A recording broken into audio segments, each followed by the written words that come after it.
अस्सलाम वालेकुम। Programme inclusive के साथ आतिफ शेख हाजिर खिदमत। हमेशा की तरह इस प्रोग्राम में हम इंक्लूसिव डेवलपमेंट पर बात करेंगे और हायर एजुकेशन जो कि इंक्लूसिव डेवलपमेंट के लिए बहुत इंपॉर्टेंट कंपोनेंट है, उसके ऊपर आज के प्रोग्राम में बात होगी। साइमा सलीम, हम सब जानते हैं, she is a person with visual impairment जिन्होंने CSS में टॉप किया, उसके बाद फॉरेन सर्विसेज ज्वाइन की और फिर फुल ब्राइट अलुमना भी हैं, और उसके बाद वो पाकिस्तान के परमानेंट मिशन जो यूनाइटेड नेशन जनेवा में अंडर सेक्रेटरी के फ़राइज़ अंजाम देने के बाद अब पाकिस्तान में फॉरेन ऑफिस में दोबारा काम कर रही हैं। एक बहुत बड़ी एग्जांपल कि पर्सन विद विजुअल इम्पेयरमेंट इतनी तरक्की कैसे कर सकते हैं, और स्कॉलरशिप्स पे जाके अमेरिका में पढ़ने के बाद वापस आके मुल्क की खिदमत भी कर रहे हैं और एक हाई लेवल पे। तो आज हमारे साथ मौजूद हैं फुल ब्राइट स्कॉलरशिप को जो मैनेज कर रहा है इदारा US एजुकेशन फाउंडेशन, उसकी हेड, उसकी executive director Rita Akhtar. Rita, welcome to the show. Thank you so much. हमें मालूम है कि आपको थोड़ी सी उर्दू भी आती है। जी आती है, और बहुत शुक्रिया मेरे बुलाने से ये मौका। Thank you very much Rita. We are going to discuss today in this program about how the higher education can be inclusive. Like, let's start with the challenges, as we do in every program. Like, what are the challenges for making higher education inclusive in Pakistan you have seen? Well, one, of course, there's always a financial challenge, because to make an enabling environment can cost money, and there has to be a commitment to want to enable people. But I think more important is to change people's attitudes, to get them to believe that people with disabilities are just the same as everyone else, and have, as you talked about, Saima Salim, huge contributions to make to the society. You're not doing people a favor by enabling them, you're doing yourself a favor by allowing full participation of everyone to use their gifts and talents as best they can. You have given an example that you have said an example that if we provide enabling environment, any person can read or study in any university. So, yes. Like, why our universities in Pakistan are not inclusive? Well, one thing I'm happy to say, I feel like there is some movement and recognition that this is a problem that needs to be addressed. I mean, some are just issues of accessibility, to have accessible bathrooms, accessible entrances, and all of those things, and to have, a commitment from every university to do that. And it should probably be part of whatever ranking or scoring the Higher Education Commission is doing. They should look at these things also, that is the environment enabling. There are, for people with visual impairment, there's equipment. It's a little bit expensive, but with the right equipment, people, can be fully mainstreamed. So there has to be some financial investment, there has to be some commitment, there has to be some oversight to see that these kind of standards are in place and then also complied with. Yeah, when we see that a lot of like good number of students have students with disabilities, they have got Fulbright scholarship and they have studied in the United States, and when we see that they have to qualify for that scholarship, and they have done some at least master degree in Pakistan in the same universities where all these challenges are existing. That means a good example can be set with few students. Yes. So, have you seen any kind of like initiatives which are available in the universities in the United States, or they can be replicable in Pakistan? Well, I mean, first let me just plug our program a little bit, since you mentioned that we've sent people on scholarships where it's universities in the United States are really required to provide an enabling environment for people with disabilities. We've sent, I counted them up yesterday, 33 people 33, in different programs with, facing different degrees of challenges, for sure. I just don't see. I feel like part of the problem here is it's not just the higher education problem. It's access at every step, even the primary schools, the high schools. People stigmatize disability, and instead of reaching out and being helpful, unnecessary obstacles are placed in people's ways. You have very rightly pointed out that if they are part of the inclusive education system from the very beginning, they will remain in the inclusive environment at the higher education level. We were talking about inclusive education from the very beginning level. In Pakistan, the process has been started to talk about, a debate is going on to make all the schools inclusive and all the universities as much as possible inclusive. So what are the initial steps? What do you think, how we can move toward an inclusive higher education environment? Well, let me just talk about the grantees that we're sending. I think they come back to Pakistan. I think they're making a difference. They, as you said rightly, they've all gone through schools and colleges and universities here, and hopefully they come back and they really are demonstrating that everything is achievable.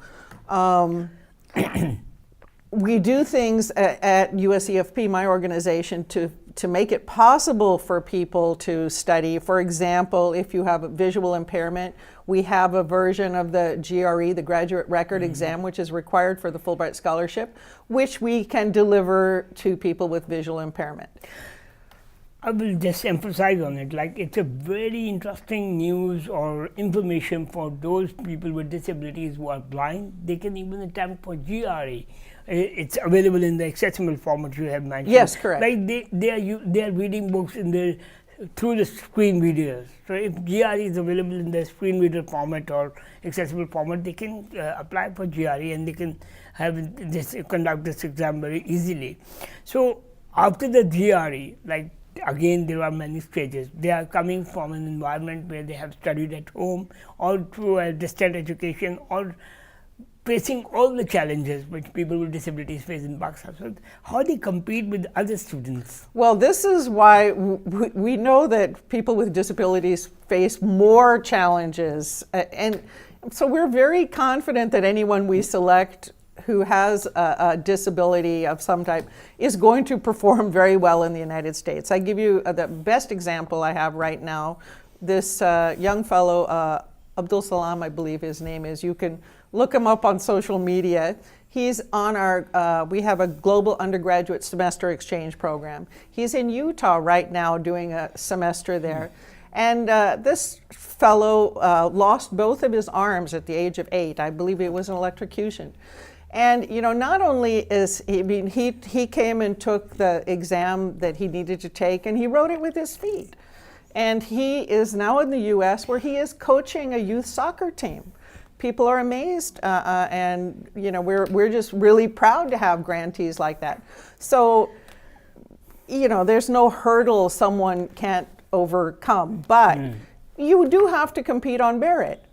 People with disabilities are, there are the criteria. You have to get admission to a U.S. university, and you're competing the same as everyone else. The only difference is that you may need some additional enabling environment, which U.S. universities are required by law to provide and do. But in addition to this environment which is created by universities, I think for people with disabilities also need kind of a counseling system. And in U.S. universities, we have seen that they have a disability facilitation departments. Yes, correct. What are those departments? Can you a little bit explain that?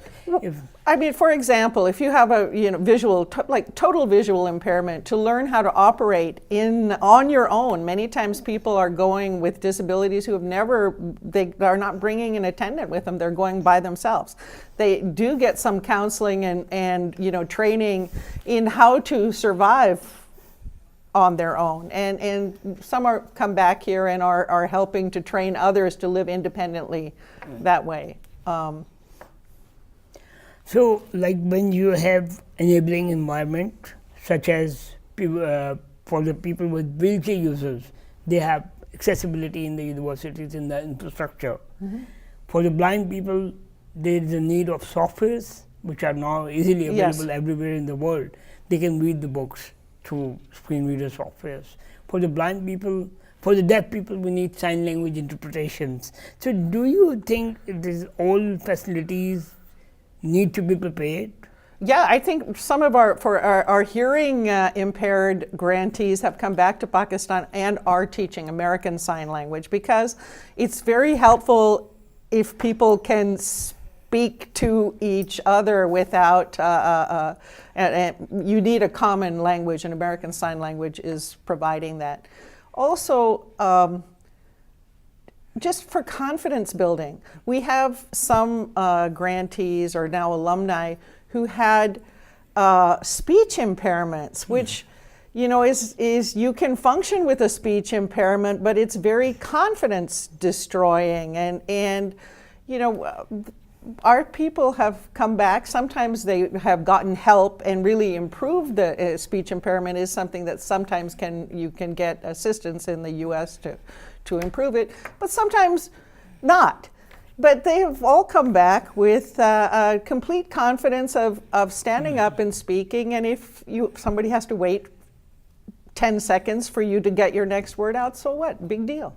They wait 10 seconds and carry on, life not feeling or like a disabled person, but just a person like any other person, but with just one little extra challenge that other people have to deal with. Yeah, if we accept disability as a different way of living, then we can create that environment and we can accept diversity. And people with disabilities who are coming back after studying on the Fulbright scholarship, they can be role model for the community in Pakistan as well, and they can guide other people, and people with disabilities can learn from them. And like in this whole scenario, there are some policy changes required. We understand that at the legislation level, or at the policy, at the Higher Education Commission, or even at the beginning from the education mainstreaming of children with disabilities in the education system. So do you have any suggestion, like what kind of policy changes are required and how American Disability Act is contributing into this? Honestly, Atif, I've heard you speak on American Disabilities Act, and you know so much more than I do on at the policy level what's required. Honestly, to me, what's required, number one, is a commitment to bring change and make education accessible. And not with an attitude that it is charity, but with an attitude that it is good for the society, because people's talents are going to waste. And everybody knows, what kind of great historical talents, scientists and artists there have been who have disabilities. So one is commitment, and then two is some financial commitment. And then the rest is, to make policies with input from people with disabilities, because nobody can solve problems better than the people who are confronting them day to day. Yeah, you have raised a very interesting point, that if people with disabilities are part of the decision-making process within the higher education system, they can advise, because they know what kind of challenges they are facing. So they can help in making policies more inclusive in a way. And the second, I'm coming back to the first point on the commitment side. So you have set the good examples in Pakistan. We have like people We're trying. So how to link with these people who are our resources now, who have came back, they can part of the higher education process, can they contribute in it? Yeah, I think that people are, we have some films up on YouTube called Fulbright-Heroes. You can see some of our alumni with disabilities and what they're doing in the country now, and how they're trying to, have set up foundations and whatnot to spread accessibility. For example, accessibility in employment. It's one thing, education is one thing, employment is another. Many people who with just, if employers just have a little bit more welcoming attitude, that will be very helpful. I think having some awareness like what you're creating on media, also to just people sometimes are well-meaning, but they really don't realize how huge a problem this is. We have seen that US Education Foundation, Pakistan, they have worked very closely with Higher Education Commission, and we conducted several series of consultation workshops in all the provinces of provincial offices of Higher Education Commission to make education inclusive, and we can have this dialogue can be prolonged, and we can have a new debate before having a new policy or the legislation which will protect the rights of persons with disabilities and ensuring their inclusion in the higher education process. We can continue the discussion. Rita, it was wonderful talking to you, and thank you very much for joining us. Thank you so much for inviting me. Thank you. Thank you very much.